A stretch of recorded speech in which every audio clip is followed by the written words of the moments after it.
You're listening to Breaking New Ground. In this podcast, we provide thought-provoking conversations for those looking to begin or advance their entrepreneurial real estate goals. Together, we'll venture into the world of commercial real estate with entrepreneurs who challenge the status quo, building innovative paths with bold approaches. We're your hosts. I'm John Pugh, a real estate developer and investor. And I'm Rachel Walters, a real estate marketing expert. Throughout our episodes, we'll bring in real estate trailblazers, creating a space for inspiring conversations surrounding commercial real estate. Pugh Management is proud to sponsor the podcast Breaking New Ground. Pugh Management is a premier developer for mixed-use, multifamily, and industrial properties. We love to develop places to live, work, and play. Pugh Management partners with family offices and institutional investors on projects in New England and Central Florida. Check us out online at pughmgmt.com. In today's podcast, Rachel and I are going to discuss marketing for real estate entrepreneurs. This is something I've thought a lot about over the past many years. And so Rachel and I are going to explore that topic and some of the opportunities and challenges we see today. Thanks, hey, Rachel, John. what's going on? Good to see you. Yeah. You know, after interviewing our last guest, we had a just you and I conversation about how hard marketing can be and how it is hard to switch your mentality from being a team player, a doer, a contributor, to all of a sudden having to talk about yourself and your services. So I think it would be best to frame this conversation with how you felt during that transition, and then we can jump in and, talk about marketing specifics and maybe at the end give some tips, but either way, just be sharing with our audience, that transition period. Sure. That's sure. I can start that. So my experience, I worked as an architect. Prior to working as an architect, I worked on Wall Street and was in sales and account management, technology, financial technology. And so getting into architecture after grad school, I was kind of surprised to learn that, advertising, marketing is definitely a piece of architecture, but advertising, not so much. And so working as a consultant for developers, working as an architect, you learn to really focus on your craft, and you learn how to focus on your product, right? And I really feel like a lot of people in the real estate space, that's kind of what they do, right? So the attorneys focus on their work, the architects and engineers focus on creating the best product that they can. But when you decide, hey, I want to go out and do my own thing, there's definitely a big transition in terms of understanding and learning, what really matters in terms of building a business. And so marketing, like we discussed, marketing is not something that comes natural to most people. They don't say to themselves when they wake up, hey, I can't wait to talk about myself and all the great things I've done recently, right? That's not like something that most normal people think about. So at some point, I had a couple of conversations with some really pretty successful entrepreneurs, and they were kind of talking about how, if you have a business, if people don't know who you are, you really don't have a business, right? Because you're a consultant looking for a job, right? So that led me to give it a little bit more thought and start kind of exploring some different channels. And it's part of the reason that I wanted to start this podcast, have a newsletter, the lineup on Substack. There's a variety of different things that real estate entrepreneurs can do nowadays that are, free other than your time as investments. And yeah, really a great. Wait, but let's save the stuff you're doing now for a little bit, because I just want to take a few steps back. So working with architects for so long, and a lot of times the principals, not necessarily the architects doing the work, I had never realized. So maybe even people in commercial real estate, but who aren't architects, don't have that experience that you do. I didn't realize that. I knew architects have their heads down, right? That you spend so much time in the studio, you are spending hours, nights, weekends, creating this work for your clients. And I had always, like I said, spent time with the principal. So I saw a lot of the presentations to the clients, a lot of that work. But when you're younger and you're contributing, that's not part of your time. And you are not really able to go to networking events to build your network because you have deadlines. And then I've heard that once you become a principal, all of a sudden you're asked to bring in new business, but you don't have a network. And so even beyond marketing, you haven't even gone to the events to do the networking skills. So maybe if you can talk a little bit about that transition of you're really heads down, and then to pick it up and say, okay, present to clients, go to events, start networking. Like, how is that transition made easier? Yeah, it's a huge, well, yeah, I mean, I'd say 98% of people working in architecture and engineering are not thinking about marketing. They're not thinking about it at all. They're not, and like you said, the people who are the owners or principals of the firm, that's a really big part of their job, is bringing in work and making sure people know who you are and what you do. As an architect, many architects and engineers are more introverted. So naturally, they're going to focus on creating the product. And it's one of the reasons why they are architects and engineers, because they're really very focused and can think deeply about a subject for a long period of time.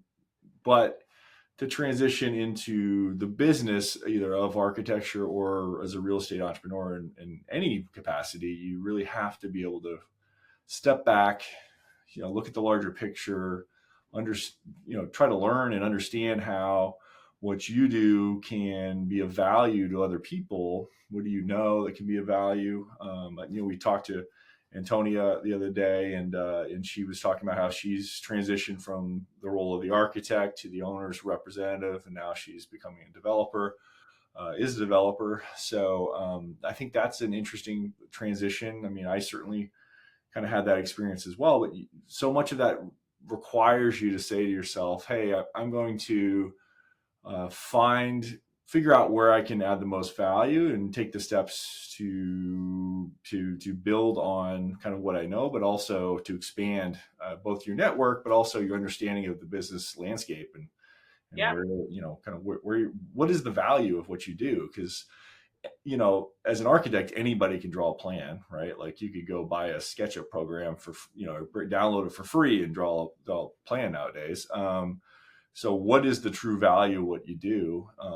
And it comes back, a lot of it comes back to, it actually comes back to marketing, right? Like, how are you positioning the building? What is the perception of the building? And how do you control that perception in the public eye and present it the right way, whether it's in an approvals process or if you're actually marketing the project to lease to tenants, et cetera. So, I think there's a lot of things to kind of be aware of and work with as you're trying to figure out your way kind of into the entrepreneurship space. So that's kind of some thoughts, I guess. Before we get into marketing, I'd like to talk a little bit about networking, which is marketing and marketing yourself. Sure. So you made an earlier switch before becoming an entrepreneur from architecture to development. So did networking come natural to you? Was it that you were just at so many events with the developer? Like, how did those steps go? And I'm very big fan, and I think networking is a huge piece of marketing and commercial real estate. And I think knowing how you did that, and then maybe we can share some tips on that before we start talking about, the overall marketing ideas. Yeah, I mean, I've always been a little bit, I've never liked the term networking because it feels like it doesn't feel like it feels like it's a little bit superficial, right?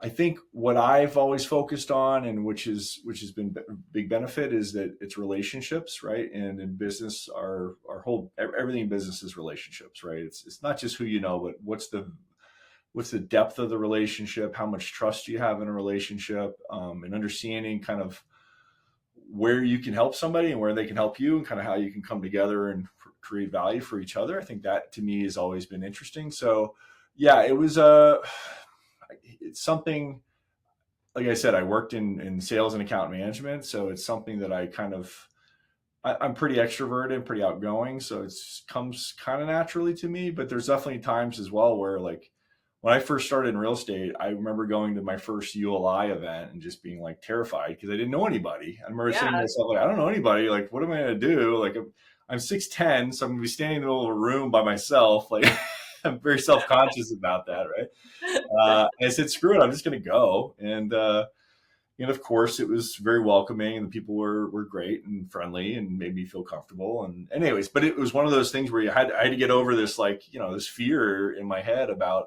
not knowing people, and then over time, you just see the same people over and over again, and it's not a big deal. And you realize that everyone has a similar situation, and you want to just if you just go and be friendly to people, you meet people that are interesting. And the other thing is with networking is, and we've all had this, like, just don't be the person looking over the person you're talking to, looking over their shoulder, because that's just Don't make it transactional.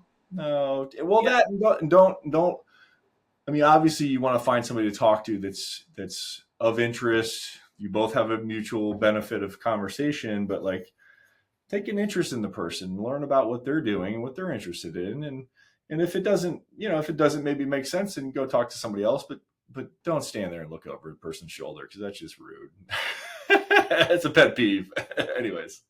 Yeah, thanks for sharing that networking because, I think people always, the fear is just you look at yourself and you think everyone's looking at you.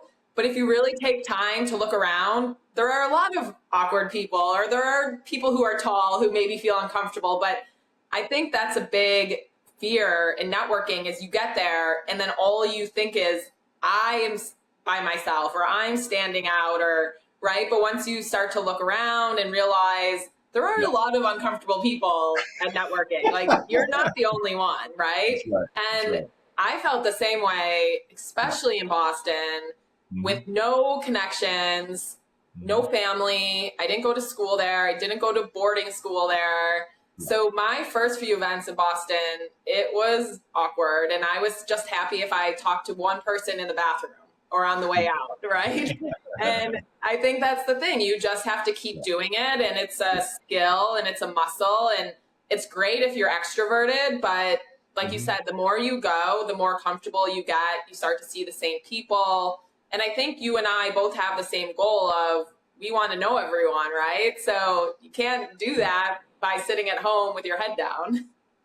Yeah, and I think there's just something about saying to yourself, "Hey, this is an important part of what I do," and if I want to, I mean, the thing about like ULI is like, especially after I kind of went out on my own, I remember saying to myself, "I'm at ULI conference. There's all these massive real estate investment and development firms, and I'm just John Pugh, looking for a project." And that was a experience too, I guess. That I had to make some adjustments too. And I still kind of have some amount of just understanding that, like, I'm standing here talking to somebody who's working on a $2 billion project, and largest project I've worked on my own is probably a $70 or $80 million project, and that's a pretty meaningful size project. But to a person working on $1 billion project, it's nothing. It's just a very different scale, right?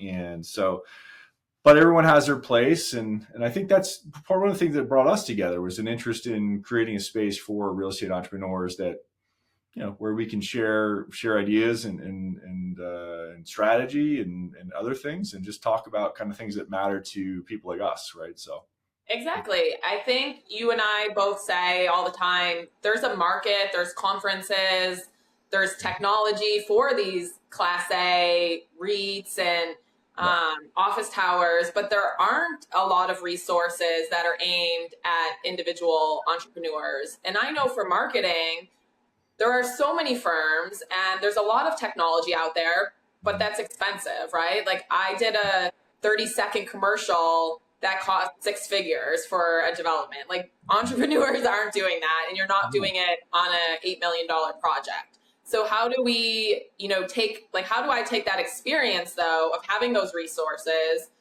and scale it and find, cost effective ways that support entrepreneurs and support different types of development. And I think that's what you and I are always exploring. And it'd be really great to hear how you started and then where you decided to do the newsletter and some of your marketing. Like, how were those first steps? Were they scary? Did you put yourself on a schedule? Like, how do you even go from, okay, I'm John Pugh Management, to now I have to market my company? Yeah, it's something that I've, first I was definitely, like I kind of mentioned, I wasn't really even aware of. I was just like, okay, well, I'm doing something. I did recognize pretty early on that I needed to have my own brand, and to take that brand and create some type of strategic thinking around that in terms of positioning and what we were doing, what we cared about, what mattered to us. So I gave that some thought.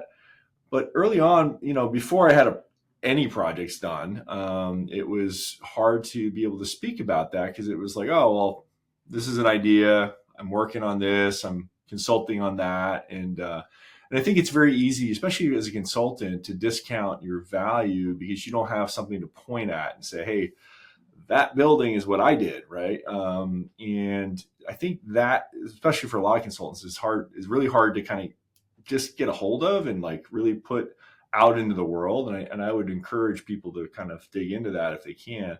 So I initially started out, I was working, and I still work with what I refer to as family offices, which a fairly common term nowadays. But I started thinking about that space. I guess that was about 3 or 4 years ago. Yeah, it's probably 4 years ago. A little bit more deeply in terms of like, who are my clients, right? Like in terms of who do I work with, who do I serve? And so that led me to start thinking about that positioning and how do I share with people that what I'm doing. And that was pretty successful in terms of just creating some clear understanding of kind of who I work with. I've relationships with investment funds and other high net worth individuals, but like that has been the family office space has been the most successful for me. So that was kind of my beginning point. I started making some LinkedIn videos in 2020, which was very unnatural for me. It was kind of like, oh my God, what am I doing? But I recognized that there was value in just putting.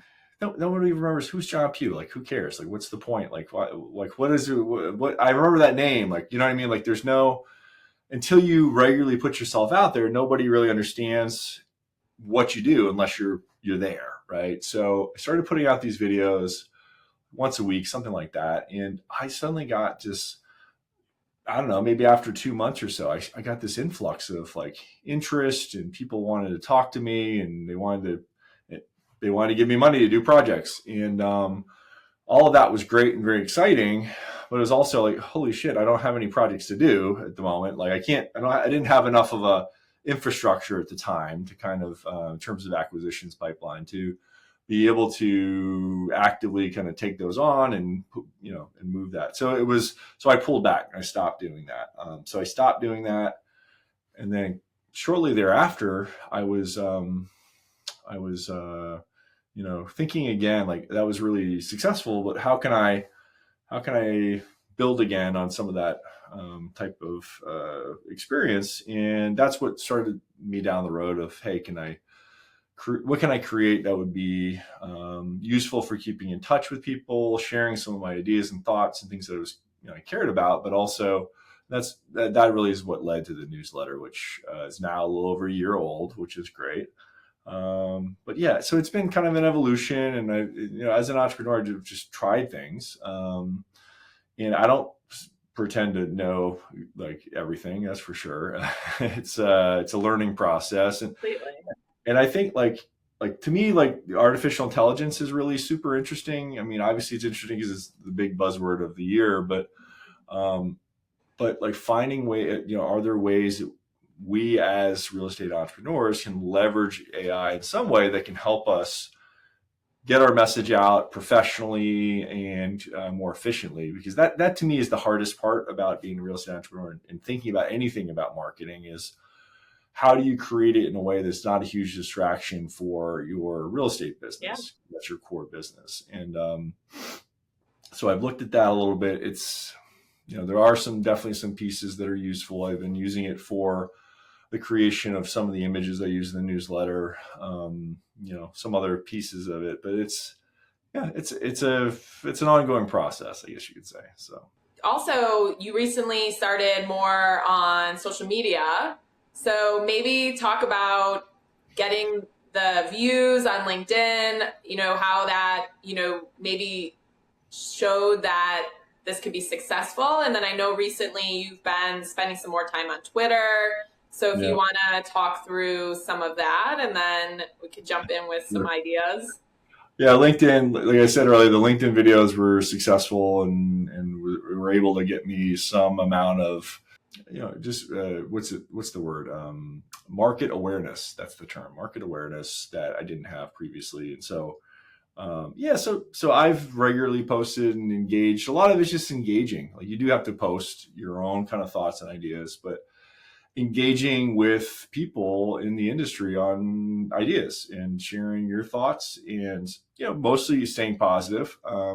There's a lot of people on social media that argue and fight with people, and not generally what I like to do, but I think if you can stay positive, post regularly, but you have, like, just reposting random crap from people is not that useful, or I think giving some amount of your own personality and some amount of your own perspective is really a great way to build some amount of a base. Same thing with the newsletter, same thing with us doing this podcast. Like, we've both had some awesome conversations and some new people that have kind of surfaced that we were meeting. And so, and everyone's got a podcast now. Everyone says that at this point. And I don't know. I love it. I think it's such a great way to, like, we've talked about this before, like podcasts, like people, like back in the day, you went to like NBC News, right? For your news of the day. And then obviously the internet came along and you went to whatever your website was. And that's still a lot of what people do. But like, if you really want to get straight to the point, you follow the right people that have podcasts that really speak to you. You're part of their tribe. And I think that to me is a great step forward, because it's a much more efficient way to get your news and entertainment, right? So I don't know. Those are my thoughts on it. Also, I know we've had a lot of discussions, and then with some of the entrepreneurs on our podcast, about the time, and hopefully AI will help us, or you can hire somebody. But maybe we should talk through that and showing and understanding that this is time consuming, right? And there isn't an immediate ROI. So the videos, the posts, sometimes you could be posting for a year. And I'm sure you've seen this on your Twitter or on your Substack, that maybe after a couple months, someone will reach out to you and say, oh, I've been listening, or I've been reading, or I've been seeing your tweets. Can we talk about this? Maybe something you posted months ago or a year ago. And that is very satisfying, but it does take a lot of just, I guess, faith, right? Of, I'm just going to post consistently on Twitter for every week, maybe for a year, but it takes a while to build that. And we are interviewing people at different stages. So hopefully the people that are further along will inspire our audience. But when you're at the beginning, it's frustrating, right? Because you're not seeing that time ROI. Yeah. You have to be committed to it. I think you have to be committed to it, and you have to recognize that long-term it's the right thing to do for yourself. Right. And I think that's the key, is understanding, like, what's your long-term priority. And if it is a long-term priority to build a business and to build a tribe, right? I love the word tribe because it just so greatly describes a group of people together that have a common or shared interest. Right. And I don't know, like, I think it's, if you can, the hardest part about it, especially for someone who's thinking about starting out, right? Like if you're working in a corporate job and you're saying to yourself, hey, I'm thinking about doing this. Like a guy I spoke to the other day, he said, hey, I've been following your newsletter for a year now and really enjoy it. And it's been inspiring. And then he said, he works for a large investment management company and private equity real estate space. And we were talking, and he's telling me his idea, which is an entrepreneurial development kind of idea. And that kind of situation, when you're in that kind of situation, you don't have to do marketing because you got somebody whose whole job is doing marketing. Yeah. And then B, like, okay, like I want to create this company, and there's a culture and there's a message that I want to get out into the world.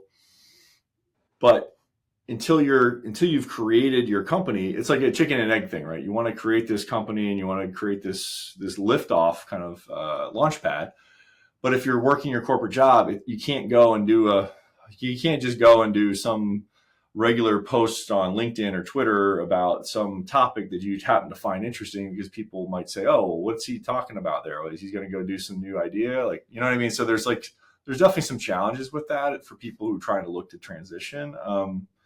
But yeah, just doing it regularly, really understanding, thinking about the long term, and you just have to enjoy it. You have to find a way to enjoy it. If you don't enjoy it, then I don't know, maybe entrepreneurship's not for you, because you got to market. That was the one thing that you and I, when we were talking the other day, it's like, if you don't market, you don't have a business.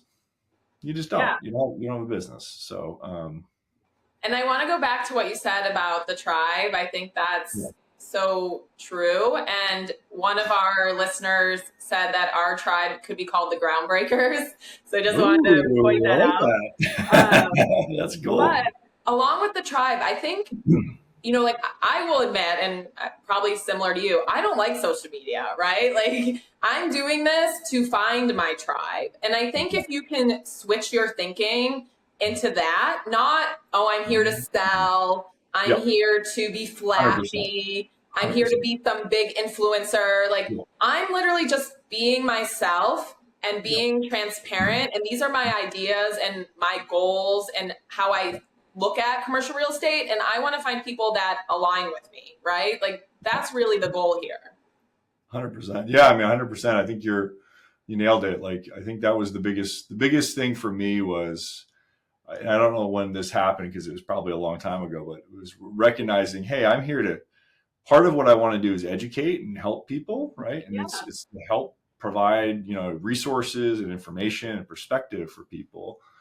And that to me that's all I want to post on social media. I don't want to talk about, I mean, you have to talk about your wins a little bit, but like, I feel like unfortunately, a lot of social media is, hey, look at me in my private jet and stuff like that, which is whatever, that's goofy stuff. But like the point is that's part of the reason social media gets kind of a bad rap. But there's a whole group of people that are just out there sharing things because they want to either help or connect with people. And I think, that's exactly right. I think that's, if you can say to yourself, I'm going to post and share things that I think people might find valuable, then I think you're potentially onto something, right? So, and people are doing that, and that's certainly my perspective. I'm not interested in tooting my own horn, and I definitely, like, you can't help but see that and say, oh, maybe that's helpful to mention sort of things. And like, I don't naturally run around talking about, hey, I was involved in this massive project and, all these things, because it's important for people to understand some of these things, but in the end, nobody really cares. All you need to have is, if you have some amount of, but you do have to create some amount of credibility, right? Like if people don't know what you've done, they don't know whether, but I think if you're in the business long enough, like whenever I hear somebody speaking about real estate development, I immediately know, oh, they have I should listen to them because they have the experience that I value, right? And some people that are talking about real estate development, they've clearly not been in it very long, or they've never done much. But yeah, so I think that those are things that I look for, and I hope other people look for. Yeah, I've seen already from our guests that you've been following people on Twitter, and you align with the things that they say, or you, like you said, you start to appreciate right away their knowledge because you can pick up very quickly, that they are legit and they also work similar to you. So I think we just want to impress on people how important social media is. I mean, that it's not just selling, that it's really finding your people, especially since COVID. Everyone can't be in person as much, or you're not going to run into people. People are starting to spread out, travel a little bit more. So how are you going to find those people? And if you're an entrepreneur, the fact that we've had people on the podcast that have found 50% of their deals or investors on Twitter, like that should just make every single person run to Twitter. Yeah, it's wild. It's wild. I was speaking yesterday with a gentleman who will probably be a guest. He's interested in joining us for a conversation. And he's a real estate entrepreneur, was formerly an attorney, and got into multifamily development, redevelopment. And we were just talking, and he was just telling me how, like, yeah, that's exactly, he's built this kind of following, and he's built his business, a big part of his business around it. And I think there's just so much. I think people who don't recognize that are definitely just missing out. And the cool thing about it, that to me, I mean, obviously it's global, but like, if you just think about it across the country, like what you were just saying, like before, when you were a real estate entrepreneur and you were in Boston, for example, you had the people in Boston to talk to at the ULI event or whatever the event might have been, or the country club, or wherever you go to find your people who might be investors or partners, right? And now it's like, hey, you go on Twitter or LinkedIn and you find other people who are doing similar things or interesting things, and you talk to them. And that just, to me, that's just, I know I mean, social's been around for a long time at this point, but I think it's still early days in terms of people understanding the value that they can find, especially as an entrepreneur. If you work for a big company, you work for Microsoft, like, and you want to go get a job at Sony or wherever, like, there's probably not a lot of value for you. But if you're an entrepreneur and you're trying to connect with like-minded people and build your business and learn from other people who've done similar things, which I think is such a key thing as an entrepreneur, like you have to be inherently curious about your industry, about what you're doing. And part of that is talking to people and connecting with people. So I don't know. I'm super excited about it. Yeah. And let's talk real quick about not just marketing for your own business, but let's talk about marketing in commercial real estate. I mean, there is a lack of marketing just in general. Even the people who have big budgets, which I'm sure are being cut right now, and I'm sure sadly all the marketing teams are being reduced. But I'm just sick of, and I'm sure everyone is, but you keep them going so you don't miss out. But I don't need another email from a broker about a project, right? And I'm sure tenants don't either. So why are more people not using social media to connect to buyers, buyers, I mean, either the multifamily owners, family offices, or buyers just in terms of leasing, right? Like not all, like we don't need to do, listen, I love brokers and I know you've had some great success connecting with brokers, but like there has to be other ways, even for the brokers themselves, to, create this. We have all these marketing tools. Like, why are there not better ways to reach tenants and clients and projects? Yeah. I mean, I just think real estate as an industry is extremely slow to adapt, right? Any technology, any new systems or processes.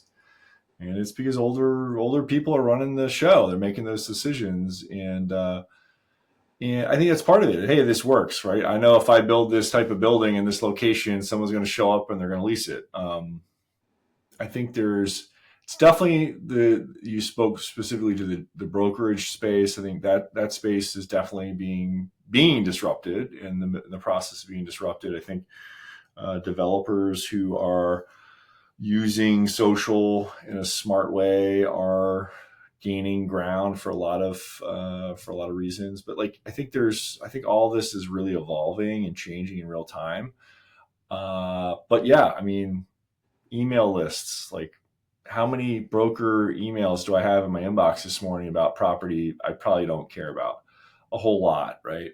So what's and then same thing with like keeping in touch, keeping in contact with people. Like to me, like it's like, okay, like you're reaching out and you got your quarterly reminder to reach out to me and say hi and talk about, what am I up to, whatever. Like that's fine, but is there a more effective way to do that? I think there's like some of these processes are definitely gonna have to change because there's better ways, more effective ways of doing it. I don't know what they are necessarily, but I know that they're changing. One of the things that I found recently is something called Ren. Have you heard of Ren before? I came across it on LinkedIn. I was actually really impressed by it. I actually signed up as soon as I heard about it. But it's it's super simple idea. All they do is they basically serve brokers and real estate developers, anyone in the real estate who wants to keep in touch with people. And they take all your contacts from all your different locations, whether they be LinkedIn or you're on your computer or whatever. They load them all up into their system, and then they basically feed you all the any news updates that any of your contacts are in. So it's literally just a news feed with your contacts. And like, that sounds like, oh, that's okay, big deal. But like, it's actually really smart because it's so simple. And like, if you're trying to keep in touch with people, like, hey, I haven't talked to this person in a while. Oh, look at that. He's in the news. I can say, hey, I saw this. Congrats or whatever. It's far more effective than just me getting a cold email saying, hey, you want to talk about something? Like, I don't know. This is so spot on. Me working with sales teams in prop tech, I just hate the quarterly check-in. Hey, just checking in. It's so useless. And, even if you're not an entrepreneur, even if you work for a big company, the amount of time you spent on a project, like for me, I know it becomes my baby. Like you have invested a lot of time. So for someone to reach out and say, congrats on landing that big tenant, congrats on your groundbreaking, like that is so much nicer, a warm intro, or I saw this event, I thought you'd be great at it, those type of reaches. And so, I can see where that company is very valuable. I mean, I think to me, that's a good example of technology that's actually doing something to improve our interpersonal relationships, right? We obviously both have been through it, are still going through it. So we're here as resources. I think we also just want to let people know, some goals of this podcast again, right? We want entrepreneurs to hear other people's stories, to reach out, to connect, to maybe use a technology, or to reach out to you, John, and say, I loved this story, or how did you do this? And we're also going to start doing in-person meetups where we can have these conversations in real life. We can put together maybe an opportunity for people to work together, or maybe a consultant needed on a project. So I know these are some of the goals that we have in mind for the podcast. Yeah, absolutely. I think the serving as a resource is why we want to do this. And I think there's an unserved space, for real estate entrepreneurs. And I think there's some things that we can do just to create some value for people pretty quickly. So we're definitely working on that. I think in addition to this podcast, I think the in-person thing is a great opportunity. I think we can, and we'd love to hear from people. I think we'd both love to hear from people in terms of, are there any topics that we can discuss or explore with people that might be helpful or useful? I think, the idea of creating kind of a real estate entrepreneurs, developers type of toolkit, I think we've discussed before. I think that's a really interesting concept that I think, everybody just starting out in real estate entrepreneurship needs to know something, right? Like one example is I was speaking with an entrepreneur the other day, and she was talking to me about a development project, and she called me up, and she's been in business for a while, but she's never done development. She was like, hey, I got this 50-acre piece of property, and we're thinking about doing this project. What should I look at? I was like, well, you should look at the environmental, you should look at the survey, you should look at, these 5 things, right? And she was like, oh, that's great. Thank you. I really appreciate it. I was like, okay, cool. I'll talk to you soon. Like, let me know if there's anything I can help with. But it was, that sort of thing. Just the really basic information that, we've either seen before or dealt with, and can be helpful for people that maybe haven't, or they've been in the business for a while and they're trying to transition to being an entrepreneur. And I think those are the people we want to talk to. So exactly. So reach out to us. Yeah, totally. Let's do it. Groundbreakers. I like it. Yeah. If you want to be a groundbreaker, let us know. Yeah, join us. That sounds like fun. Absolutely. Well, thanks, Rachel. It's been a great conversation. So fun. Thank you, John. We want to hear your thoughts and feedback on today's episode and what topics you would like us to discuss in future episodes. Follow us on Spotify to be notified when our next episode is live. To connect with John and I, follow us on LinkedIn. Thanks for joining us today on Breaking New Ground.